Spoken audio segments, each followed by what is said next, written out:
Having flat feet usually causes pain in other areas like hips, knees, ankles, and even into the lower back. It's often the reason why you might still have lingering pain in those areas, even though you've already done something to treat it. And of course, it can cause problems directly in the feet and in the ankles. In this video, I'm going to show you my 5 favorite exercises for fixing pain from flat feet. Keep in mind that there's 2 types of flat feet. There's a structural flat foot where the foot's always flat no matter what you do. Even when you take pressure off the foot, it's still flat. But then there's a functional flat foot where if you take pressure off the foot, like if your foot's up in the air, an arch is kind of there. But when you stand on your foot, the arch falls down, it collapses. That's the flat foot. The medical term for this is pes planus, in case your doctor may have told you you have this. The exercises in this video are primarily for somebody with a functional flat foot, the type that the arch comes up whenever you're not putting pressure on your foot, although they can benefit a structural flat foot. But a structural flat foot needs special attention. You might need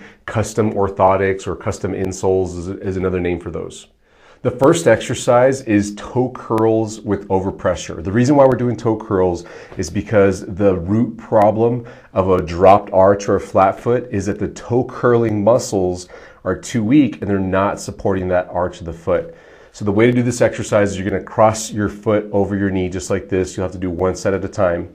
And then with your hand, go ahead and grab your toes, bend your toes as far as they'll go comfortably, because it can be uncomfortable, it can hurt, it can be quite a stretch to do this, but you're going to be giving yourself overpressure with your own fingers to get these knuckles right here, the knuckles within your foot, to start to pop up a bit. Now, if you're not flexible enough to do it, then just go what you can comfortably. Now, once you're in that position, now comes the actual exercise. It's just the setup. You're going to try to keep your toes curled like that with the muscles of your foot, but you're never going to let go of your fingers here. They're going to keep pressure on your toes so that it can keep the toes in that flex position so you can work your muscles in this position. So go ahead and activate the muscles there. You're going to hold it for 10 seconds. You see how he's kind of starting to let off a bit? That's what you kind of want to do, but you need to keep your toes curled, because if you let off all the way, go ahead and let off, your toes kind of want to uncurl like that, and you're not exercising the muscles at their full end range. So keeping your fingers on there with some pressure helps tremendously to get the strength as fast as possible in the end range of what's possible at the joints in your foot. Now you're going to want to hold this for 10 seconds at a time, and then take a short break, and then repeat it 10 times in a row. You can do more than that, and if you're not very comfortable with this exercise because it's challenging for you, you might start getting foot cramps. Back off to the intensity that works for you. Only do this as much as you can comfortably without getting foot cramps, without causing any popping or bad sensations in the foot. Now, popping, you might get a pop that actually feels good. That's fine. I mean, popping that's painful. Popping that creates pain and stays there for a while, that's not a good thing. Now, this exercise you're going to want to do frequently. Every hour while you're awake is ideal. And do it as best as you can. If you have if you have responsibilities, a job, or things that you're doing throughout the day where you just can't take off your shoe and do this, you can do this in your sock. You don't have to be barefoot. Try to figure out a schedule that works best for you. I often tell people that are working and they can't get their shoes off in the middle of their workday to make sure you do plenty of this in the morning, and then go to work, of course, and then whenever you get off of work, do it again, usually the evening, or if you have a night shift, whenever you're not at work, do this. Now here's what it looks like on the other side. You're just holding your foot in that position. And don't progress into the other exercises if this is already quite tiring for you, because the next exercise, it's a version of the toe curl, but you have to be able to go at least 90% of your full range of motion. If you can't get your toes on their own to curl down all the way, this is all you have to do for a while. You might be doing this exercise for months, and that's just fine. It's what you need at this point before you progress into harder exercises. An alternate way to do this so that you don't have to reach your hands to your feet is to sit somewhere where your feet are on the ground, and then go ahead and put your toes onto the ground under your foot, and do it on both sides, because you can do this both sides at the same time if you want. It's aggressive to do it on both sides. If you can't tolerate it, just do it on one side. And now you're using the ground the way you would your hands over your toes, and you have to still curl your toes with the muscles that are inside your feet. Now go ahead and just do one side. Relax there for a moment. And then pick a side, do one side. Another tip here is you want to make sure your outer toes over here curl so you can, lean your foot to the outside if you're having trouble getting those little toes to curl. Very often there's just one or two toes that don't curl down as much as the other ones, and so you do need to focus on those toes to make sure that they all bend correctly, because each toe has individual muscles going to it that allow it to curl properly. Another option is using a device like this called the yoga toes. I put a link in the description if you want to get some of these, and there's different varieties of these. These are just the original yoga toes, but this helps you if your toes overlap. If you have like a bunion, what your big toes coming in, I'll show you on him. Like if your toes coming in like that, or if your toes are kind of overlapping on each other like this, and you need to separate your toes. These are toe separators, and using these while doing the exercise can help.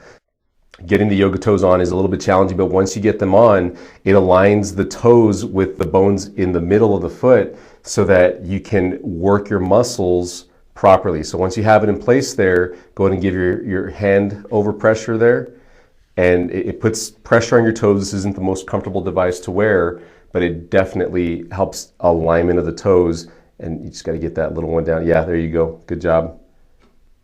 And you won't be able to wear this for very long, but if you have those overlapping toes or a bunion problem or a bunionette, the little toes coming inwards, then this is going to be something that you may want to add to your exercise.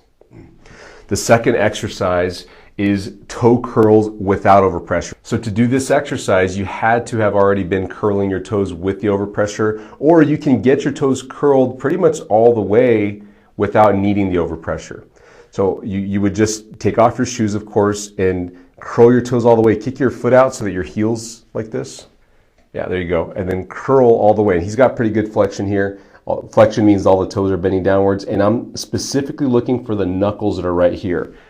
Those joints right there are the same joints that are right here on the skeleton. And so when you bend your toes, you want those to bend, because as you can see, when you turn your foot, point your toes out that way. Roll your whole leg over. Yeah, like that. There you go. When he curls his toes, you automatically get a better arch in the foot. Watch, relax everything there. It locks the foot into an arch. Go ahead and do it again, which raises the arch. Now, this is a strengthening exercise.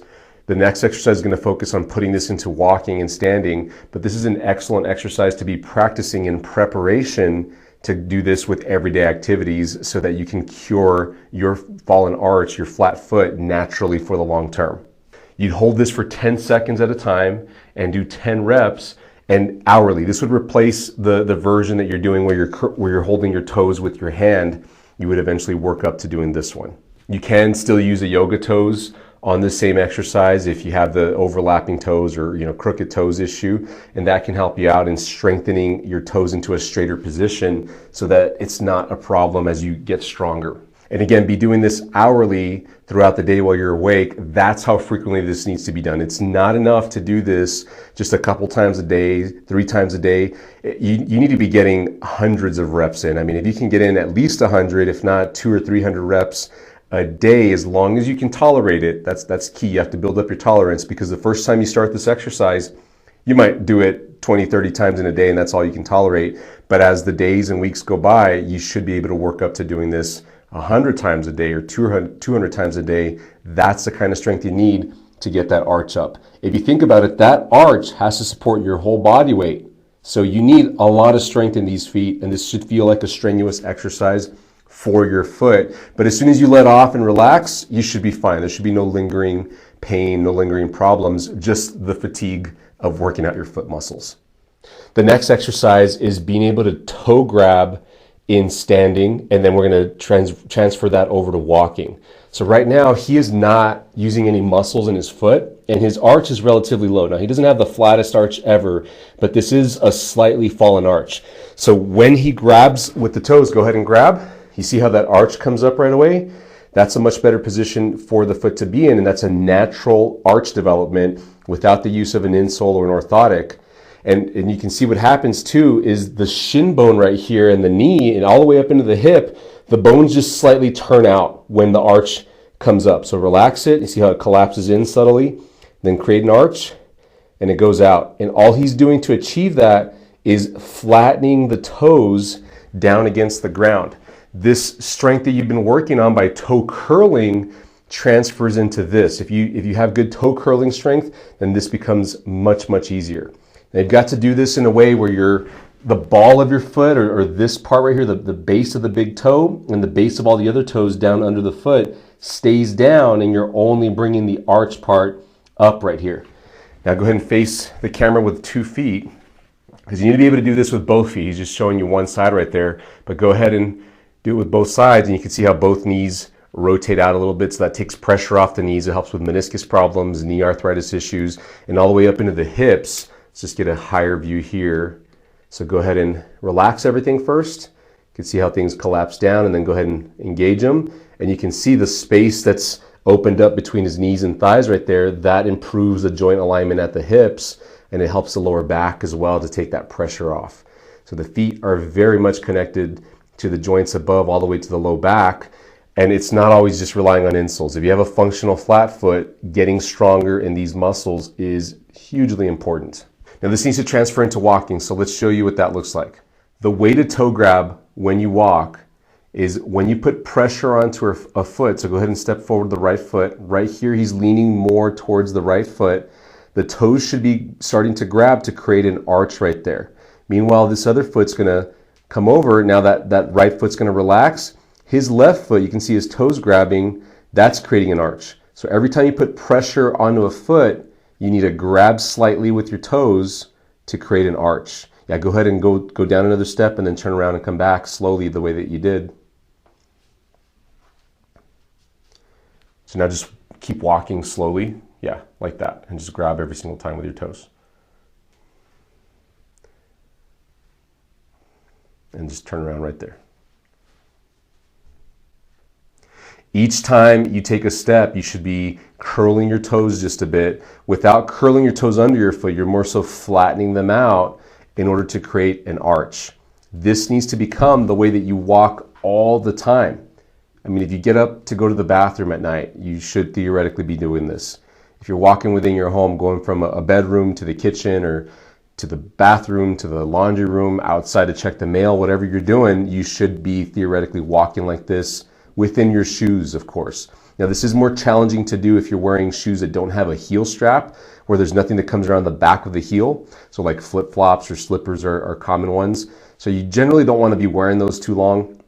But if you're going to be on your feet for a while, like if you're going to go to the store to do a grocery store trip, or if you're going to go walking for exercise, or if you just have to be on your feet for any time more than about 15 minutes, doing chores around the house is another one. You want to make sure you put on some supportive shoes, ideally something with an arch support, or if you're working on doing this barefoot, that would be okay too, as long as you're okay to be barefoot. But you have to be consistently grabbing with those toes every time you take a step in order to support your arch naturally. The fourth exercise is doing heel raises, but doing them in a way where your toes are grabbing. So go ahead and grab with your toes there. You should feel the pressure go through your toe tips just a bit. If you're looking at your toes, they should blanch, should turn kind of white like my fingers are right here. And as long as you don't have any nail polish, your toe tips will blanch like that. And then holding your toes down, go ahead and hold them down. You're gonna raise your heels. Yep, and go all the way up as high as you can. Hold it there for 10 seconds. And you really need to hold and think about getting as high as you possibly can, because that'll make those toe flexor muscles really work and strengthen. After 10 seconds, you can come on down, take a break as long as you need to. Typically just people need a few seconds. If you need longer than that, that's fine. And then repeat it. And this now becomes an exercise that you're going to do once a day. You need to work towards being able to do 50, even up to 100 reps. But the nice thing is you're not doing this hourly. You're just going to do this once a day. And you would progress to this exercise from the toe curl exercises, the first two that we did in this video. Once you can curl your toes effectively, you feel like you've gotten good at that, you're not cramping in your feet anymore, now it's time to go do the heel raises to strengthen even more. Grab with your toes always and go up as high as you can. You really have to focus and dig deep to make sure that you're going up as high as you possibly can, and not just going up like 70 or 80%, but go up 100%, as high as you possibly can go up, while still grabbing with those toes just a little bit. The final exercise takes into account a muscle called the posterior tibialis muscle, which runs from the back of the lower leg right here and it goes down through this way and it attaches directly to the bottom of the arch. This muscle helps your feet to kind of turn inwards. So we're going to use this ball to do that kind of an exercise. So it's just a regular tennis ball. You can use virtually any kind of ball. I've linked in the description below a link from Amazon to get tennis balls like this. They're cheap. You can get them for $5 to $10, even at the store locally. But just to make it convenient for you, go check it out in the description below. Now you're going to bring your feet closer together so that your heels are already kind of pressing on the ball. And then the same toe grabbing that you did with the other exercise, you need to be able to do here. So grab with your toes before you lift your heels. And then when you start to lift your heels, you have to bring your heels together to maintain that ball right between your heels. Go ahead whenever you're ready. And you're going to hold it there for 10 seconds and you're working on not dropping the ball. Now you might drop the ball, that's okay. Just start over again. You'll practice and get better. After a few reps of this, you should be able to do it while holding the ball every single time. Now, I've had people put a Kleenex box in there. They kind of find something at home to do. I had one person say they just take off their shoe and do it with their shoe. That's fine too. Just make sure that you're squeezing your heels together and grabbing your toes at the same time, because now you're working out all the muscles that help to support the arch. Like the last exercise, you're working on getting up to 50 to 100 reps. You might even just start with 10 or 20, and you can mix this in with the other one because this is a little bit more intense. You might say, well, let me just do a few reps of this one and then I'll go back to the one without the ball where I'm just doing a normal heel raise with the toe grabs. That's cool too. Hey, keep in mind that you don't have to do all of these exercises at the same time. You're going to progress through them. Now, the walking does need to happen all the time. That's just a lifelong thing. That's how you have to walk constantly, consistently, grabbing your toes no matter what you're doing.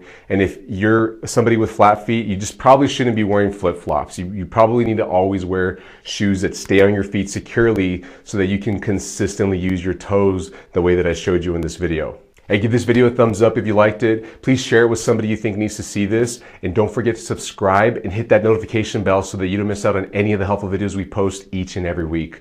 I'll see you in the next video. Bye-bye.